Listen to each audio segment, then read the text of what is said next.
Hello everyone, ഞാൻ doctor Aishabi. ഇന്ന് നമ്മൾ വന്ധ്യതാ ചികിത്സയെ പറ്റിയുള്ള ചില പ്രധാന കാര്യങ്ങളാണ് ഇവിടെ പറയാൻ പോകുന്നത്. ദയവ് ചെയ്ത് ഈ വീഡിയോ നിങ്ങൾ മുഴുവനായി കാണാൻ ശ്രമിക്കണം.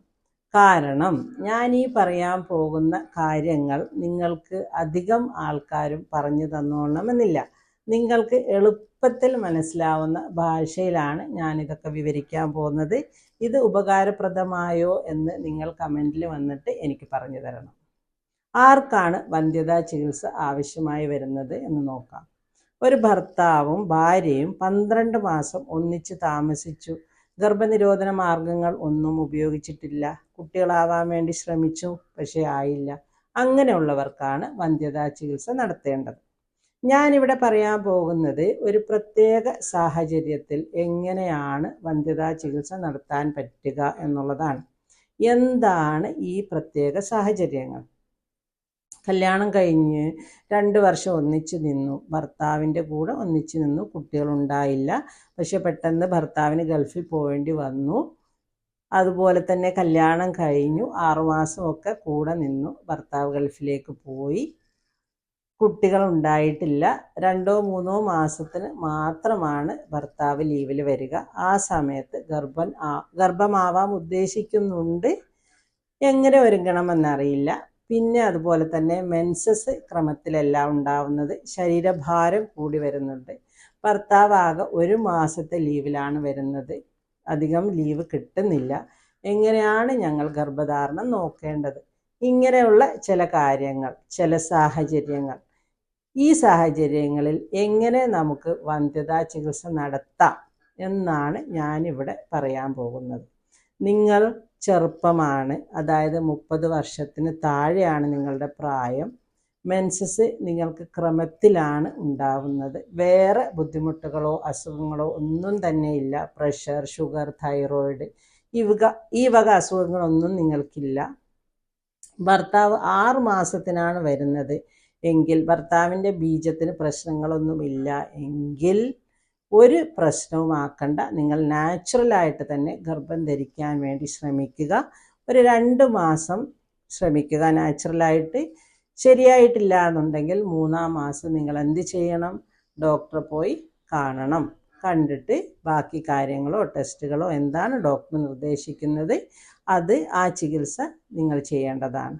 ഓക്കെ.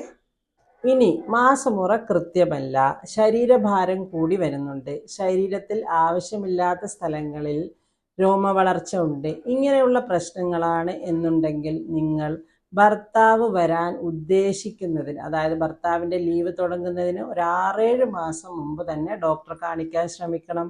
ഡോക്ടറെ കാണിക്കുന്നതിലൂടെ ആദ്യം ഡോക്ടർ നിങ്ങളുടെ BMI, ഹോർമോണിൻ്റെ ടെസ്റ്റുകൾ ഇവ ചെയ്യുകയും ബാക്കി ബേസിക് ആയിട്ടുള്ള ടെസ്റ്റുകൾ ചെയ്യും. അതായത് രക്തത്തിൻ്റെ അളവ്, ഷുഗർ ഉണ്ടോ, പ്രഷർ ഉണ്ടോ, തൈറോയിഡ് ഉണ്ടോ, PCOD ഉണ്ടോ, ഇങ്ങനെയുള്ള കാര്യങ്ങളൊക്കെ ഡോക്ടർ നോക്കും.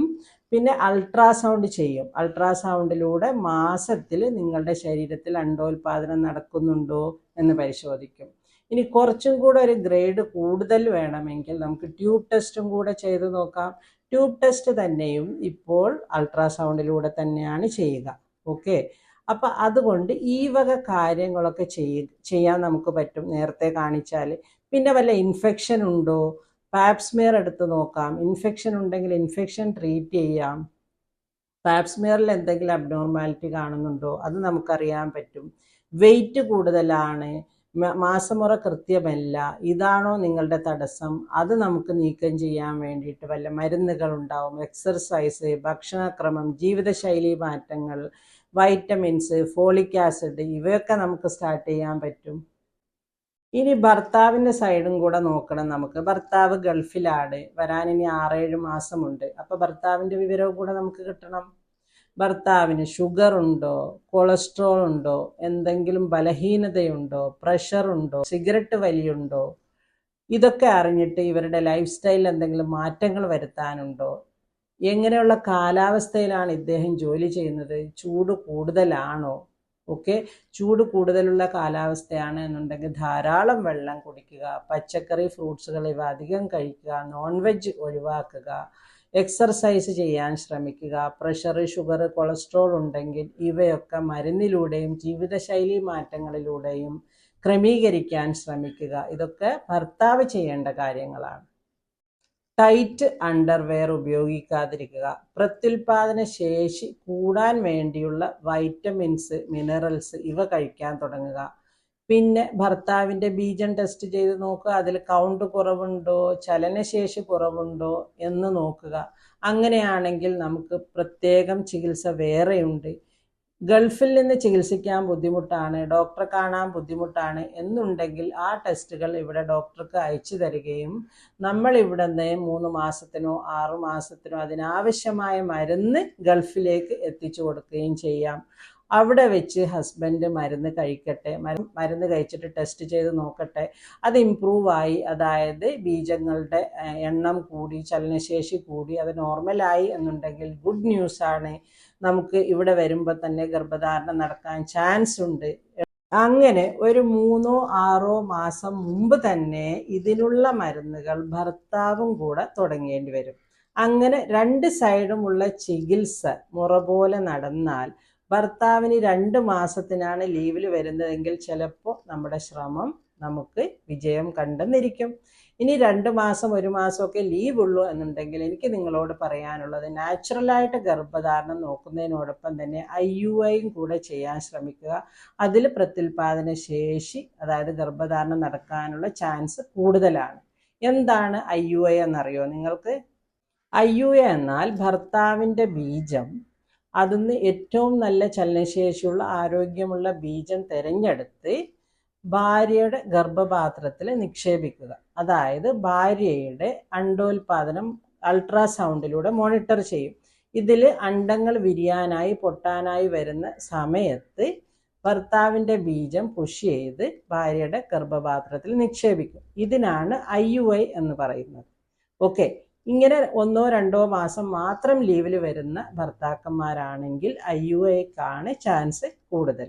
ഓക്കെ, പിന്നെ അടുത്ത കാര്യം, നിങ്ങൾക്ക് മാനസികമായി പിരിമുറുക്കം ഉണ്ടാവരുത്. അതായത് ഈ 1 മാസം 2 മാസത്തിനാണ് ഹസ്ബൻഡ് വരുന്നത്, ഇതിൽ ഗർഭധാരണം നടക്കുമോ ഇല്ലയോ, എന്താവും എന്നൊക്കെ ഉള്ള ഈ വിഷമങ്ങളും ഈ വ്യാകുലതയും ഈ ആങ്സൈറ്റിയും ഒക്കെ ഒന്ന് കുറക്കണം. നിങ്ങളുടെ സ്ട്രെസ് ലെവൽ കുറക്കണം. കാരണം സ്ട്രെസ് ലെവൽ കൂടുമ്പോൾ നമ്മുടെ ശരീരത്തിൽ ഉൽപ്പാദിക്കുന്ന ചില ഹോർമോണുകൾ ഗർഭധാരണ ശേഷി കുറക്കും. അപ്പോൾ സ്ട്രെസ് കൂടുതലാണ്, വിഷമം കൂടുതലാണ്, ബേജാറ് കൂടുതലുള്ള ഒരു വ്യക്തിയാണ് നിങ്ങളെങ്കിൽ ദയവ് ചെയ്ത് അത് കുറക്കാൻ വേണ്ടിയിട്ടുള്ള മാർഗങ്ങൾ സ്വീകരിക്കുക. ഒരു കൗൺസിലിംഗ് വേണമെങ്കിൽ അത് സ്വീകരിക്കാം, അല്ലെങ്കിൽ മെഡിറ്റേഷൻ, ഇതൊക്കെ നമുക്ക് ചെയ്യാൻ പറ്റും. പിന്നെ നമ്മൾ ചെയ്യുന്ന ചികിത്സയിലും അതുപോലെ തന്നെ നമ്മൾ ഇതിനായിട്ട് ശ്രമിക്കുമ്പോഴും എപ്പോഴും ഒരു പോസിറ്റീവ് ആറ്റിറ്റ്യൂഡ് ഉണ്ടാവുക. എന്തായാലും ഇപ്രാവശ്യം ഞാൻ ഗർഭം ധരിക്കും എന്നുള്ള ഒരു പോസിറ്റീവ് ആറ്റിറ്റ്യൂഡ് ഉണ്ടായാൽ എല്ലാത്തിനും നല്ല ഫലം കിട്ടും. അല്ലാതെ എപ്പോഴും ഒരു നെഗറ്റീവായി ഡിപ്രസ്ഡ് ആയിട്ടാണ് ഇതിൽ അപ്രോച്ച് ചെയ്യുന്നതെങ്കിൽ ഫലം നെഗറ്റീവ് ആവാൻ ചാൻസ് ഉണ്ട്. അതുകൊണ്ട് എപ്പോഴും ഒരു ആത്മവിശ്വാസം ഉണ്ടാവുക, ചികിത്സയിൽ വിശ്വസിക്കുക. ദൈവം നിങ്ങളെ കാക്കും. നിങ്ങളുടെ കാര്യങ്ങൾ, അതായത് നിങ്ങളുടെ ആഗ്രഹങ്ങളൊക്കെ ദൈവം നിറവേറ്റി തരും എന്നുള്ള ഒരു ഉറപ്പ് നിങ്ങൾക്കുണ്ടാവണം. ഓക്കെ, ഈ വീഡിയോയിലൂടെ ഞാൻ പറയാൻ ഉദ്ദേശിച്ചത്, ഭർത്താവ് ഗൾഫിലാണ് എന്നുണ്ടെങ്കിൽ വന്ധ്യതാ ചികിത്സ നീട്ടിക്കൊണ്ട് പോകേണ്ട ആവശ്യമില്ല. ഭർത്താവിന് അത് അവിടെ നിന്ന് തുടങ്ങാം, ഭാര്യയ്ക്ക് നാട്ടിൽ നിന്ന് തുടങ്ങാൻ പറ്റും. എന്നിട്ട് 2 സൈഡും ഒന്നിച്ച് ക്ലിയർ ആക്കാൻ പറ്റും. എപ്പോൾ? ഒരു 6-7 മാസം മുമ്പ് തന്നെ നിങ്ങൾ ഇതിനായിട്ട് ശ്രമിക്കുക. അല്ലാതെ ഭർത്താവ് വന്നിട്ട് മതി എല്ലാ കാര്യങ്ങളും എന്നും പറഞ്ഞ് ഇനിയിപ്പോൾ മെൻസസ് ക്രമത്തിലല്ല, വേറെയും രോഗങ്ങളും ബുദ്ധിമുട്ടുകളും ഉണ്ട്, എന്തുണ്ടെങ്കിലും ഭർത്താവ് വരാൻ വേണ്ടി നിങ്ങൾ കാത്തിരിക്കേണ്ട ആവശ്യമില്ല.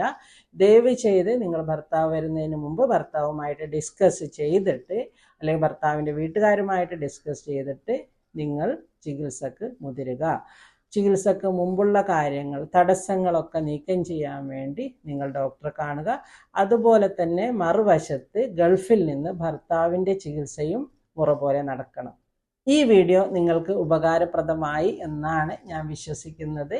നിങ്ങൾ ഇതുവരെ എൻ്റെ ഈ ചാനൽ സബ്സ്ക്രൈബ് ചെയ്തിട്ടില്ലെങ്കിൽ ദയവായി സബ്സ്ക്രൈബ് ചെയ്യുക, ഷെയർ ചെയ്യുക, അതുപോലെ ലൈക്ക് ചെയ്യുക. ഇനി ആവശ്യമുള്ള എന്തെങ്കിലും സംശയമുണ്ടെങ്കിൽ കമൻറ്റിൽ വരിക.